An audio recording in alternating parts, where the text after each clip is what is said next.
The audience for our product is going to be quite wide because although our target audience is 15 to 30, I think our piece is going to appeal to people of all ages.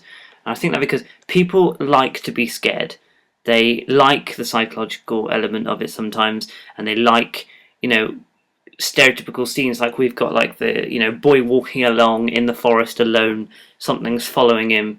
The forest represents isolation. Um, and I think people like that sort of thing. And some people will focus more on the psychological.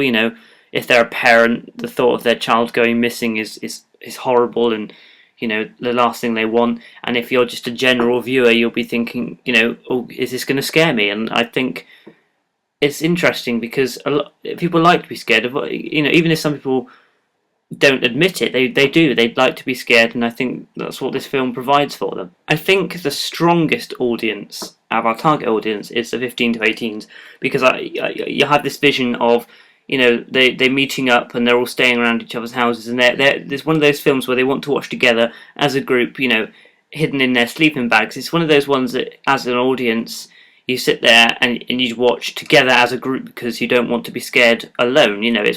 I have this vision of in the future it being a film like something like The Haunting in Connecticut, something like that, where you don't want to watch alone because you don't want to be scared, so you watch it together as a small group, which I think is really interesting. I think that's the biggest audience for our piece.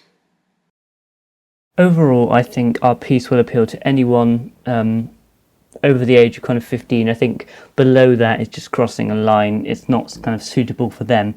But I think our audiences will be quite wide because, like I said, people will like to be scared. People like the psychological element. It's not for everybody, but everybody likes some sort of aspect from it. And I think it would be interesting to see how it would pan out if it was a full film. Overall, I think our strongest audience is 15 to 18 because that's who they would appeal to because they like to watch it in groups. But I think people watch it alone of all ages, over 18 till about kind of 40, 50, I think would still enjoy our film. So I think that it's quite a wide audience.